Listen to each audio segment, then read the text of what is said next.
अस्सलाम वालेकुम, आप देख रहे हैं सवाल से आगे। मैं हूं लीना शिगरी। पाकिस्तान की अदालती तारीख में बेशतर फैसले ऐसे हुए जो बाद में शदीद तनकीद की जद में आए, मगर इद्दत में निकाह केस हमारी अदालती तारीख में वो बदनुमा धब्बा है जिसने मुल्क की तकरीबन आधी आबादी यानी खवातीन के बराह रास्त बुनियादी हुकूक को शदीद मुतासिर किया है, ठेस पहुंचाया है। इस केस की कानूनी हैसियत का फैसला तो अदालत आलिया करेगी, मगर शरई और अखलाकी तौर पर इससे बेहुदा केस की मिसाल नहीं मिलती।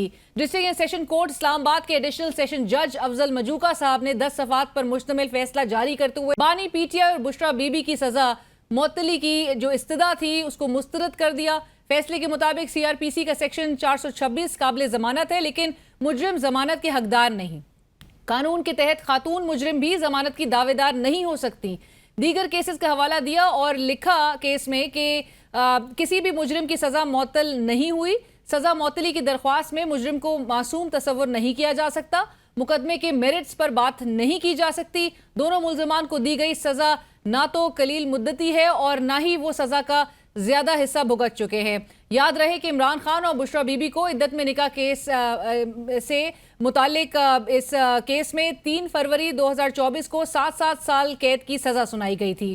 फैसला सुनने के लिए तहरीक इंसाफ की क़यादत समेत कारकुनान की बड़ी तादाद मौजूद थी। फैसला सुनने के बाद कारकुनान मुश्तिल हुए, एहतजाज किया और तहरीक इंसाफ के सेक्रेटरी जनरल और कौमी असम्बली में कायदे हस्ब इख्तिलाफ जनाब उमर अयूब साहब को घेर कर एहतजाज की कॉल देने पर इसरार करने लगे। उमर अयूब बमुश्किल गाड़ी में बैठकर वहां से रवाना तो हुए। इससे कबल जब उमर अयूब साहब फैसला सुनकर बाहर आए तो उनका कहना था कि इस फैसले को हाई कोर्ट में चैलेंज करेंगे। ये केस खाबंद और बीवी के दरमियान है, उसको पोलिटिसाइज किया गया और सजा आज मुअत्तल नहीं हुई। इसको हाई कोर्ट में अपने वकला के जरिए बिल्कुल चैलेंज करेंगे।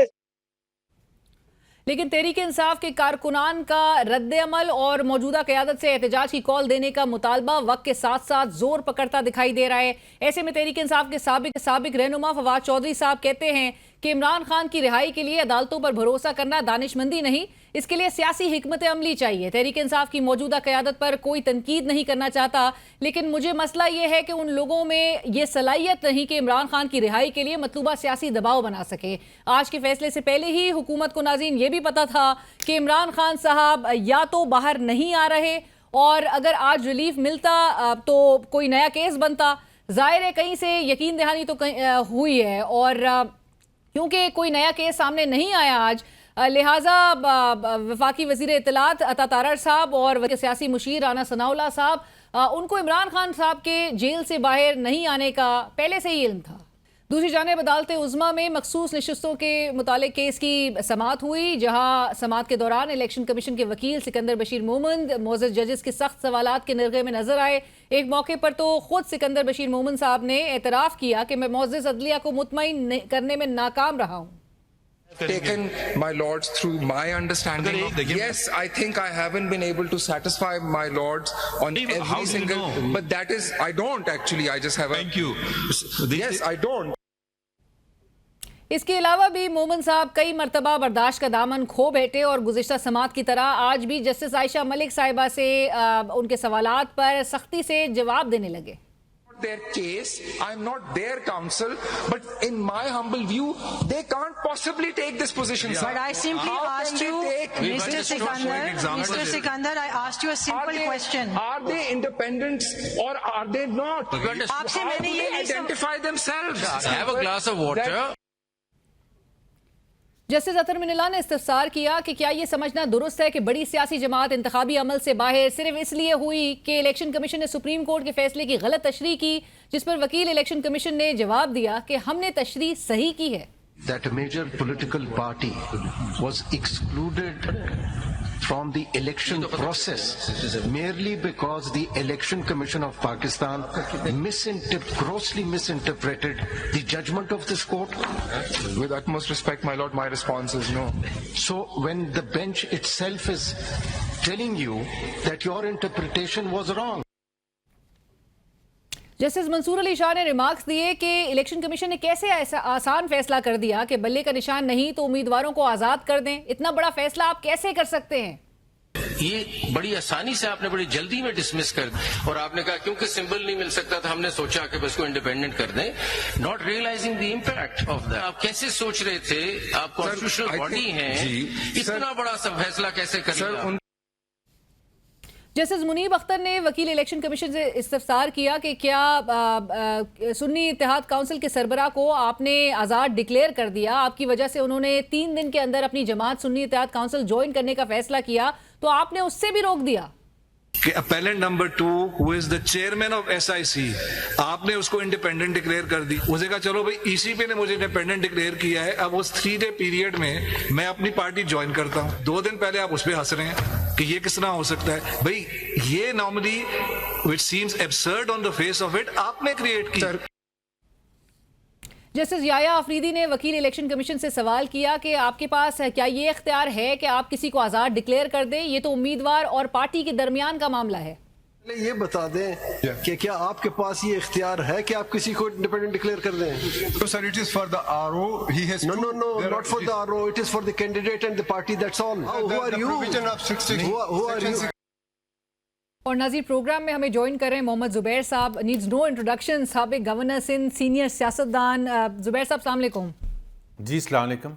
ज़ुबैर साहब thank you for joining us.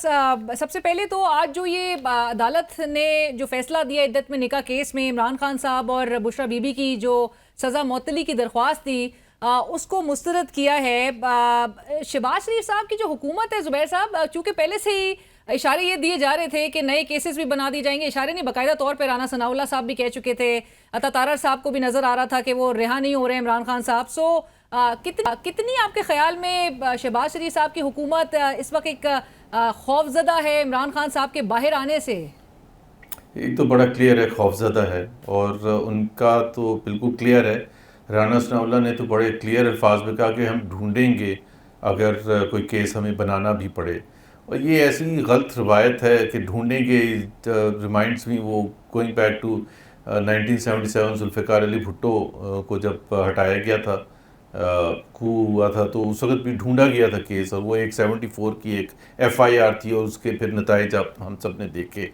तो ये तो पाकिस्तान में अगर 2024 में अगर कोई हम ऐसे बात कर रहे तो खौफजदा तो हैं, बिकॉज खौफजदा होने का सेंस भी है, वो अंडरस्टैंडेबल है हुकूमत के पॉइंट ऑफ व्यू से, बिकॉज जाहिर है इमरान खान सबसे पॉपुलर लीडर हैं, और वो अगर बाहर आते हैं तो एक अननोन फैक्टर होगा कि वो फिर पार्टी को कैसे लीड करेंगे, अपनी पार्टी को तहरीक इंसाफ को कैसे लीड करेंगे। इतना तो सबको पता है कि तहरीक इंसाफ में एक नई जान आएगी, वर्कर्स सपोर्टर्स ज़ाहिर है पुरुमीद होंगे कि अब शायद इमरान खान वो मूवमेंट लीड कर सके, तो वो अफोर्ड ही नहीं कर सकते।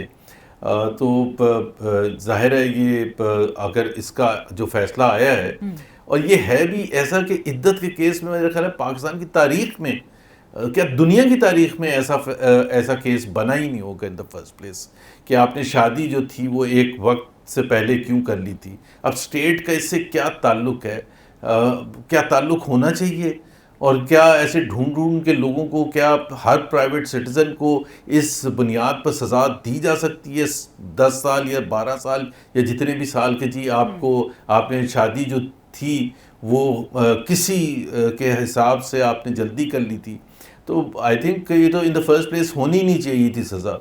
और ये राना सनाउल्ला की बात मैं आपको बताऊं कि जब वो इलेक्शन में, जब फरवरी 8 के बाद उन्होंने एक अपने इंटरव्यू में भी ये कहा था कि हमारे लिए बड़ा मुश्किल था उसको जस्टिफाई करना, और लोगों का रिएक्शन आया था उसकी वजह से, इस किस्म के केसेस बनाने बिल्कुल, और जितने जल्दी में ये फैसला दिया गया, और मतलब कि ज़ुबैर साहब ये वाकई में तारीख का ये एक ऐसा वाहिद केस है जो कि इतना गलीज़ तरीन केस है, इसको तो डिस्कस करते हुए भी बहुत ही शर्म महसूस होती है। बट मौजूदा हुकूमत, और आपने देखा कि इमरान खान साहब की हुकूमत के खिलाफ जो है वो वोट ऑफ नो कॉन्फिडेंस भी लेकर आ गए, फिर हुकूमत भी बना ली गई, फिर इमरान खान साहब को जेल में भी डाल दिया गया, पार्टी को भी पूरा हिला कर रख दिया गया, बल्ला भी छीन लिया, लेवल प्लेइंग फील्ड भी उनसे ले ली, सब कुछ छीन लिया गया। नून लीग को आपके ख्याल में अब तक क्या सियासी फ़ायदा हुआ ये सब करके? सियासी नुकसान ही हुआ है मेरा ख्याल है। कोई ऐसा शख्स नहीं है बाशमूल PMLN के अपने जो वोटर्स सपोर्टर्स लीडरशिप है, उनके बकौल के उन्होंने अपना जो भी वो बयानिया था वो भी लूज़ कर दिया है, और उनकी जो पॉपुलैरिटी थी उन्होंने बड़ी कुर्बानी दी है, जो उनकी पॉपुलैरिटी थी तो कुर्बानी का मतलब यही है ना कि जब आप इस किस्म की चीज़ें करेंगे, अब मसला ये है कि जो मैं कह रहा हूँ अंडरस्टैंडेबल है पीएमएलएन के पॉइंट ऑफ व्यू से। पीएमएलएन के लिए the battle ground is Punjab, और पंजाब में अगर कोई मुकाबला है तो वो पीटीआई से है, या अगर कोई आप रिगेन करते हैं पॉपुलैरिटी तो जाहिर है at the expense of PTI करेंगे। तो अगर पीटीआई सामने से निकल जाए या इमरान खान सामने से निकल जाए तो फिर तो मज़ा ही मज़ा है। अगले 5 साल 10 साल 15 साल 20 साल तो कोई वो समझते, देखें ना 3 मेन स्ट्रीम पार्टीज़ हैं, पीपल्स पार्टी, पीटीआई और पीएमएलएन। पीपल्स पार्टी बावजूद ऑल द एफर्ट्स हमने देखा है कि पंजाब में कुछ भी नहीं कर सकी, हार्डली कुछ कर सकी है। तो एक सिर्फ पीटीआई बच जाती है। तो पीटीआई को अगर डिसलॉज कर दिया जाए और इतने बुरे तरीके से डिसलॉज कर दिया जाए और इस तरह से इमरान खान के साथ सलूक किया जाए कि आइंदा आने वाली जनरेशन्स भी उनको भूल जाएं कि जी इमरान खान हूँ, तो इससे ज़्यादा अच्छी चीज़ क्या हो सकती है। आप हुकूमत में भी रहेंगे और यू विल बी ऑब्वियसली